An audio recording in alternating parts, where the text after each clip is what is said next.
Hello guys, welcome to our YouTube channel ಅನ್ನೋದು video. ಇಲ್ಲಿ ಇವತ್ತು ನಾವು ಚಿಕನ್ ಗ್ರೀನ್ ಗ್ರೇವಿ ಹೇಗೆ ಮಾಡೋದು ಅಂತ ನೋಡೋಣ ಬನ್ನಿ. ಫಸ್ಟು ಒಂದು ಮಿಕ್ಸರ್ ಜಾರ್ನಲ್ಲಿ ಸ್ವಲ್ಪ ಕೊಬ್ಬರಿ ತುರಿ ಹಾಕ್ಕೊಳ್ಳಿ. ಮತ್ತು ಫಸ್ಟೇ ಪ್ಲೇಟಲ್ಲಿ ತೋರಿಸಿದ ಹಾಗೆ ಬೆಳ್ಳುಳ್ಳಿ, ಕಟ್ ಮಾಡಿರುವಂಥ ಗ್ರೀನ್ ಚಿಲ್ಲಿ, ಶುಂಠಿ ಮತ್ತು ಗೋಡಂಬಿ ಹಾಕಿ ಇದನ್ನೆಲ್ಲ ಹಾಕಾದ್ಮೇಲೆ ಸ್ವಲ್ಪ ನೀಟಾಗಿ ಕಟ್ ಮಾಡ್ಕೊಂಡಿರುವಂತಹ ಕೊತ್ತಂಬರಿ ಸೊಪ್ಪನ್ನು ಹಾಕಿ ಗ್ರೈಂಡ್ ಮಾಡಿ ಒಂದು ಸೈಡಲ್ಲಿ ಇಟ್ಕೊಳ್ಳಿ.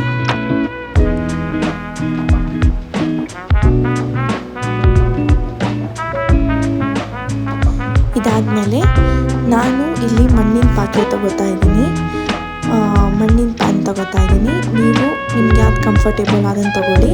ಇದಕ್ಕೆ 1 ಸ್ಪೂನ್ ಗೀ ಮತ್ತು ಎಷ್ಟು ಬೇಕಾಗುತ್ತೋ ಅಷ್ಟು ಕೊಬ್ಬರಿ ಎಣ್ಣೆನ ಹಾಕ್ಕೊಳ್ಳಿ. ನಾನು ಕೊಬ್ಬರಿ ಎಣ್ಣೆ ಯೂಸ್ ಮಾಡ್ತಿದ್ದೀನಿ, ನಿಮ್ಗೆ ಯಾವ್ದು ಕಂಫರ್ಟೇಬಲೋ ಅದೇ ಹಾಕ್ಕೊಳ್ಳಿ.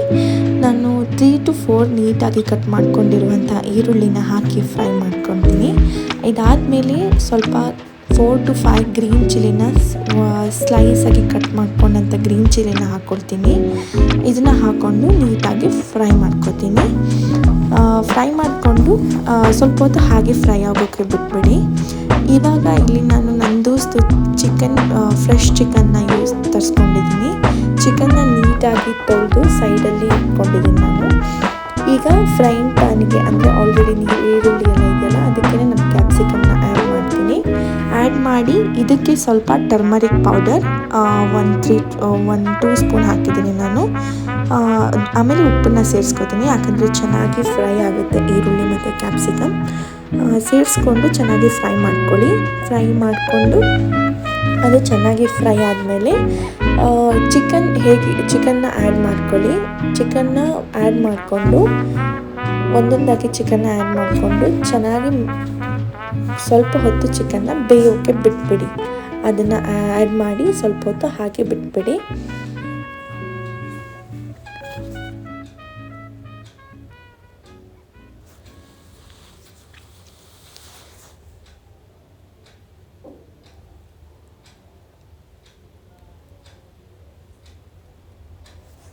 ಹೀಗೆ ಸ್ವಲ್ಪ ಹೊತ್ತು ಫ್ರೈ ಮಾಡ್ಕೊಳ್ಳಿ, ಯಾಕಂತಂದರೆ ಚಿಕನ್ಗೆ ಸರಿಯಾಗಿ ಮಸಾಲೆ ಎಲ್ಲ ಸ್ವಲ್ಪ ಅರಿಶಿನ ಎಲ್ಲ ಚೆನ್ನಾಗಿ ಹಿಡ್ಕೋಬೇಕು ಅಂದ್ಬಿಟ್ಟು. ಅದಾದಮೇಲೆ ನಾವು ಆಲ್ರೆಡಿ ಮಾಡಿಟ್ಕೊಂಡಿರುವಂತಹ ಮಿಕ್ಸ್ಚರ್, ಕೊತ್ತಂಬರಿ ಸೊಪ್ಪು, ಕೊಬ್ಬರಿ, ಅದ್ರ ಮಿಕ್ಸ್ಚರ್ನ ಹಾಕ್ಕೊಂಡು ಜಾಸ್ತಿ ಹೊತ್ತು ಆಡಿಸ್ತಿರ್ಬೇಡಿ. ಅದನ್ನು ಹಾಗೆ ಚಿಕನ್ನು ಮಸಾಲೆನೆಲ್ಲ ಹೀರ್ಕೊಳ್ಳೋ ಹಾಗೆ ಬಿಟ್ಬೇಡಿ. ನಿಮ್ಮ ಕನ್ಸಿಸ್ಟೆನ್ಸಿ ಹೇಗೆ ಎಷ್ಟು ನೀರು ಬೇಕೋ ಅಷ್ಟನ್ನು ನೀರನ್ನ ಹಾಕ್ಕೊಳ್ಳಿ. This is our final touch chicken green gravy. ಈಗ ನಮ್ಮ ಚಿಕನ್ ಗ್ರೀನ್ ಗ್ರೇವಿ ರೆಡಿಯಾಗಿದೆ. ಇದನ್ನು ನೀವು ಚಪಾತಿ, ನೀರು ದೋಸೆ ಜೊತೆಗೆ ತಿನ್ಬೋದು. ಹಾಗೆ ಬಿಸಿ ಬಿಸಿ ಅನ್ನ ಜೊತೆ ಈ ಗ್ರೀನ್ ಗ್ರೇವಿ ಇದ್ದರೆ ತುಂಬಾ ಚೆನ್ನಾಗಿರುತ್ತೆ. ನೀವು ಕೂಡ ಒಂದ್ಸಲ ನಿಮ್ಮ ಮನೇಲಿ ಟ್ರೈ ಮಾಡಿ. ಹಾಗೆ ಸ್ಪೆಷಲ್ ಗೆಸ್ಟ್ ಬಂದರೂ ಕೂಡ ಟ್ರೈ ಮಾಡಿ.